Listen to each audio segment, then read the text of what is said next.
The modern lifestyle has brought with it a litany of pros and cons. In some ways, the quality of our lives has been improved, with technologies and amenities that make daily chores and responsibilities easier and provide even more stimulating recreational pursuits.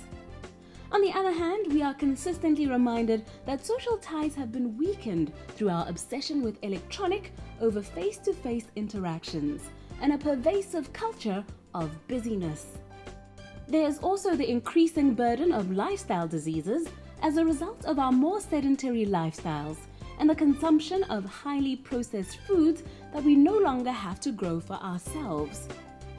Tonight we look at yet another negative consequence of the busy modern work life, that being the weakened role of parents and immediate family in early childhood development, and the consequences that may arise from that.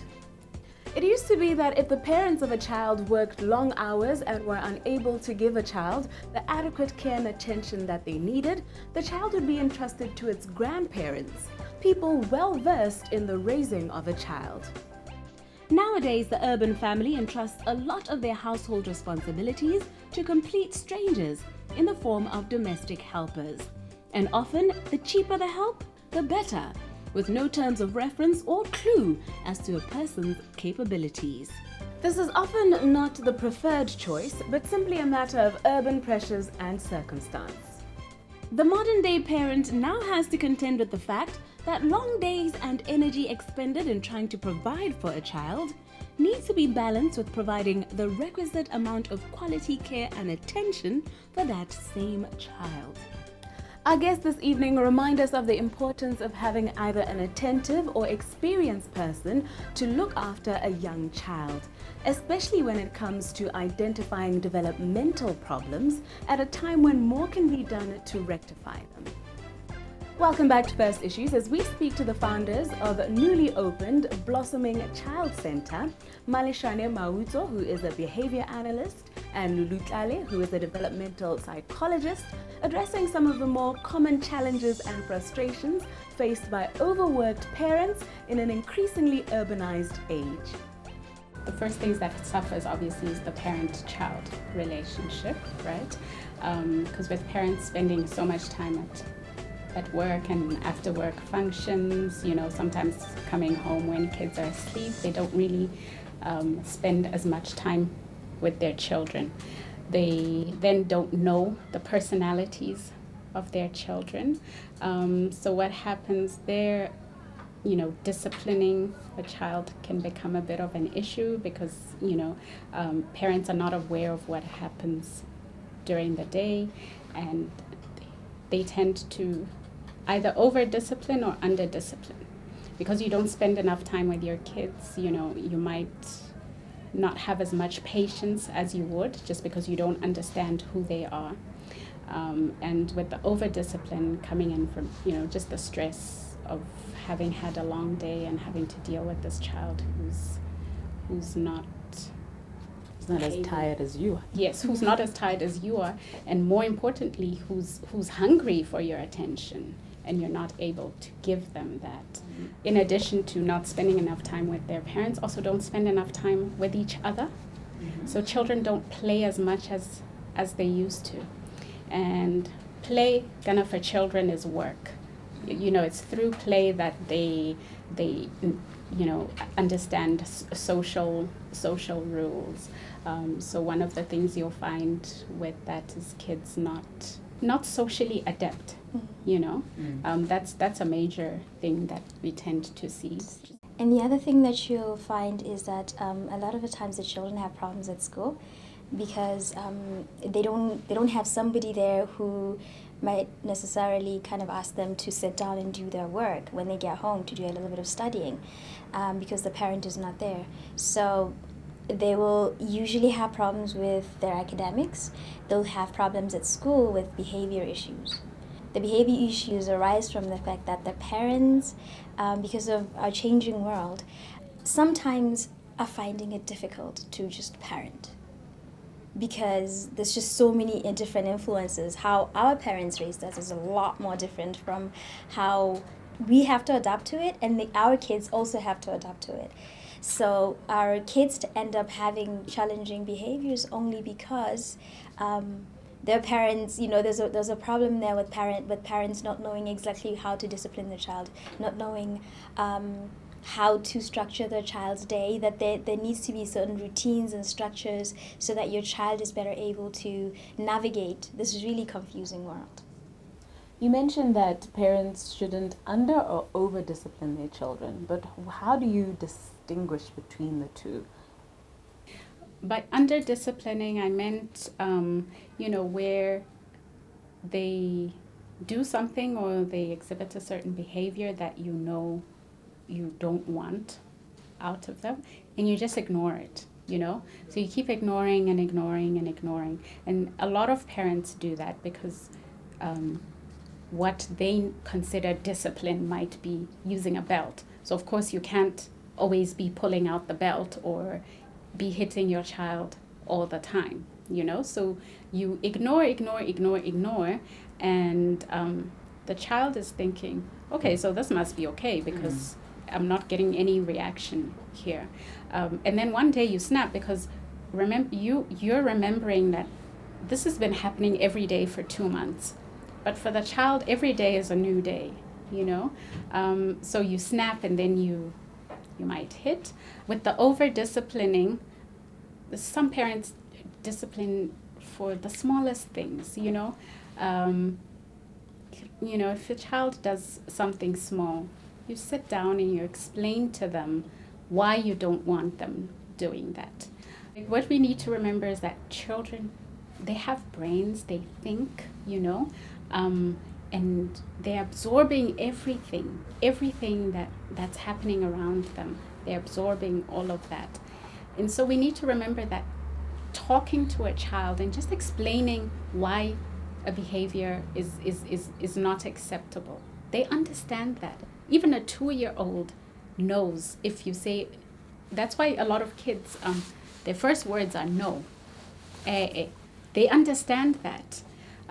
So if you take it a bit further, a step further, if they're doing something wrong, you sit down, you say to the child, I don't like what you just did. And mommy doesn't like it because, you can hurt somebody or it's not nice to do something like that. They understand that. But I think as a lot of parents undermine what children actually understand. What about in the very early years of a child's development? We hear a lot that they're very critical, those from 0 to 3, with regards to a child's development. What happens if not enough care and attention is given to a child during that time? What could happen?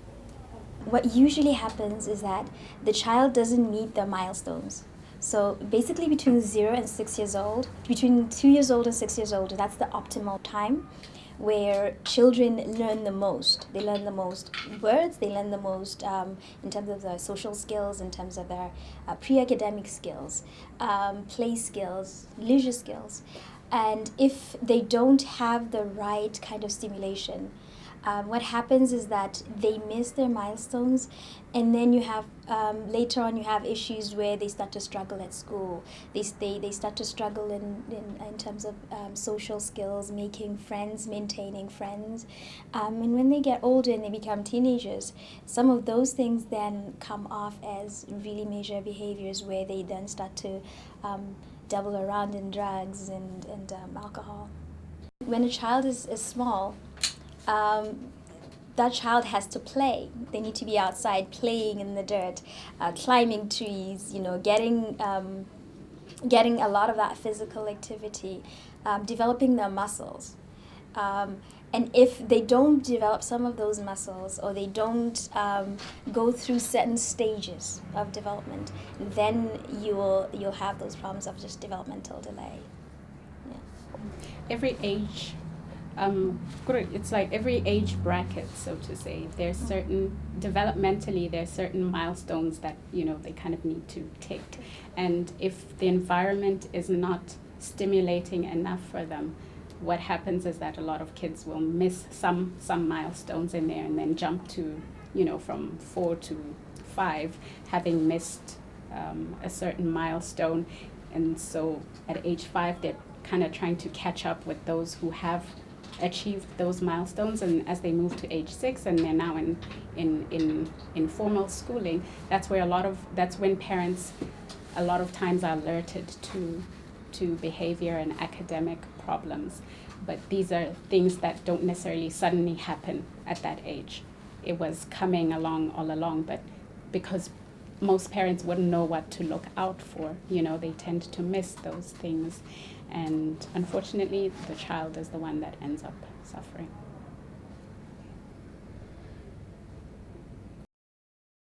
Welcome back to First Issues as we discuss what the increasingly overburdened parent in this modern age should keep in mind about the importance of early childhood development. What type of assistance could you expect from our guests if you ever sought them out? What do their programs or services look like on a practical level? Well, if, for instance, we're dealing with a child with learning difficulties, say at school, with the parents, everything that you do with the child, you need to bring the parents on board because they have to follow that through at home. So in that sense, we provide that one-on-one parent support with every child that we work with, and then we also provide parent coaching workshops, so those would normally be targeted towards specific issues, so you'd have one for maybe parents who have children with behavior problems or a specific type of behavior problem, and then conduct a workshop with them to help them understand their child better, because a lot of times that, those behavior problems, the child unfortunately becomes, in a sense, stigmatized for those behaviors and labeled a certain way because of the way that they behave, when, in a lot of ways they can't help but behave that way. We do quite regularly nanny workshops, nanny training. So nanny training would be getting the helper at home and actually training her on some of the values that a parent finds important. Because sometimes we go and we just pick a random person and we put them in the house, and they're supposed to be the person who spends the most amount of time with their children. And our children end up imitating a lot of their behaviors. So what we simply do is we get the nanny, we put them through a workshop with talking to the parent and kind of getting what their values are and what their goals are in terms of how they want to raise their child. We sit with the nanny and we go over, these are some of the strategies that you can put into place in terms of how to teach them sometimes things like, just disciplining. It's not punishment, that you have to use more positive reinforcement, teaching them how to do homework, for instance, with the child, and how to just nurture them and how to be more nurturing. Because a lot of the times the behaviors that you get out of the nannies, or the words you get out of the nannies, are very hurtful. So teaching them that instead of saying this, you could say this, or you could use these strategies beforehand to prevent any challenging behaviors that you might get from the child. You mentioned that you have training and coaching for parents. Sometimes it's for specific behavioral problems. What of the new parent? Do you have some kind of pre-child raising class where they can learn to look out for the various milestones that show that their child doesn't have some innate challenges, or that they're developing at the right pace? Well, we do have a workshop that we customize for new parents, and basically it's almost if you get the card that you get at the clinic, at just the government clinic, and you open it, on the third page there's a chart that goes through all the different milestones and things that you need to look for. And what we do is we actually, in the workshop, we talk about how to actually observe these different things, how to look for the social behaviors, like if they're developing socially, how to look at the play skills if they're developing appropriately, their motor skills, which is either their big muscles, gross muscles, or their fine muscles, which is the smaller muscles, if they're developing the way that they're supposed to. We also look at the language. We talk to them about the language, and how many months the child should be able to say hi, with how many months they should be able to say 3 words, and just to kind of get them to be able to look for those things and how to stimulate their kids so that they develop in the right way. What has been your main takeaway from tonight's conversation? Or do you still have any more pressing questions to ask with regards to tonight's topic? Feel free to contact us on any of our social media platforms. Welcome back. As in this final portion of our program, we conclude what has been an enlightening introduction into personal financial management with the CEO of Bona Life, Regina Sikalesile Vaka. At the very beginning of our talk, she advocated for our viewers to develop the right mindset when it comes to taking control of one's financial future, being realistic and practical. The landscape is dramatically different from what it used to be and from what people have become accustomed to. Now, unfortunately, what we're seeing is that because we've had this level of wealth and this level of good life for so long, it's difficult for us to accept that things are changing. And even for those that have accepted that things have changed, we don't know what to do. And I think the starting point for me is it's time people started thinking about getting things changed and changing the way we look at things.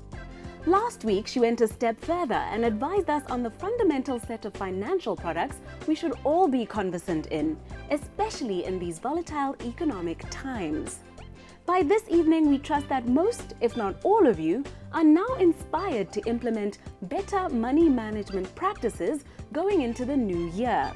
So we asked our guests to help you better navigate your entry into the financial services space, seeing that many of us, even the learned, get intimidated and confused by a lot of the language and terms used when looking into financial products, as well as the sheer number of options there seem to be nowadays. Sometimes we think very big, that we miss the small things. The starting point is just your circumstances, your salary and what you earn. Just sit down at a very rudimentary level and just write out, what am I spending my money on? What am I not able to spend my money on? And then do that rationalization yourself. Because even though we've got financial advisors, we've got brokers, we've got financial advisors in the banks, we've got financial advisors who sell life insurance policies, not everybody has access to those people. If you don't have access to those people, it's a very simple thing. You can do it for yourself. And then if you see that you've written a list, you've started off with an income of 5,000, but the things that you are spending in a month are 5,500, then you've got a problem. So you need to go down and say, but of the 500, which ones can I get rid of so that at least I'm breaking even? So it's something that anybody can do for themselves. And then once you've done that, at least you're breaking even. The next step now is to say, okay, what sort of financial instruments can I look at? And I think I've already outlined the financial instruments. Look for somebody who's got knowledge so that they can sit down and help you. Every person who's employed, I'm sure that in any business, there's a financial manager, there's an accountant, there's an HR person. Go and sit down with those people and just have a heart-to-heart talk with them to say, look, I just have a challenge because I'm spending more than I get and I'm not breaking even, and let them help you. Sometimes we have family social structures. You can sit down with your family and explain to them that this is my situation, how do I get out of it? And the reason why we don't do that is the ego, because you are so busy trying to pretend to be something else that when you go to the next person, then that pretense is going to be lost out. But if you start thinking futuristically, where do I want to go in the future? Then you'll start to understand that this ego, this pretense, this grandiose idea that you've built around yourself is actually sabotaging your life instead of helping you. And we need to understand that everything happens in stages. One of the things that I found extremely disturbing is that sometimes you look at an individual and you say, nice car. The following day you are at that same BMW, looking at the same BMW. Now this is an individual who's been working for 25 years. They've taken their children through schooling and, you know, they have their lives. They've got their money for themselves. And you are a 25-year-old who's earning a fraction of what that person is earning. You've got a host of responsibilities ahead of you, but you want the same car. So there's that disparity in terms of having to understand that life must be lived incrementally. You start somewhere and you just keep building and building and building until you get to where you want to go. Many people are aware that they have to get their finances in order, that they have to start budgeting, but the thought of it fills them with dread or apathy because they feel like they'll be limiting themselves. What incentives should they be aware of that doing the right thing will actually bring about? Okay, I think the biggest incentive is really just that you'll have a better quality of life. Less stress. Less stress because you've got more, your life is more organized. And there's no monetary value that you can place on an incentive like that. But it's a very, very big incentive. If you look around you at the people who are financially secure, they're much happier than the person who's worrying about where the next 100 pula is coming from. But over and above this, every product has a special incentive that's built into it. Some of the, to give you an example, would be a tax benefit that you can get out of an investment product. And that tax benefit will really make sure that when you look at the cumulative effect of what that does over the years, it translates into a lot of money. The other incentive, if you take a basic insurance policy, the other incentive, of course, is that if you don't prepare for this thing, you're going to have to pay for it yourself. Earlier on, we talked about insurance, motor insurance. I, for one, know that I was paying motor insurance, but I had an accident in March, and the payout that I got, I would have never been able to afford that if I had not had. So the incentive is that this intangible thing that you don't see will materialize at that time. And if you didn't have the product, you would have to pay for it at that point in time, which is not always easy. Thank you for the reality check. Unless, of course, you have any final words you want to add. I think that the conversation that we've had must just be taken in the greater context of what is happening around us. Like we said at the beginning, we have what has typically become the talk of town these days, which is the stimulus package. Everybody is talking about it. It's not my job to talk about whether this is a good plan or a bad plan, and I don't want to do that. But what I think it is my job to do is to say to people that this is indicating that there is a deficiency in the economy. Our economy needs assistance. And if your economy needs assistance, it's going to translate to you. If the government is going to stimulate the economy, it means that our economy is in distress.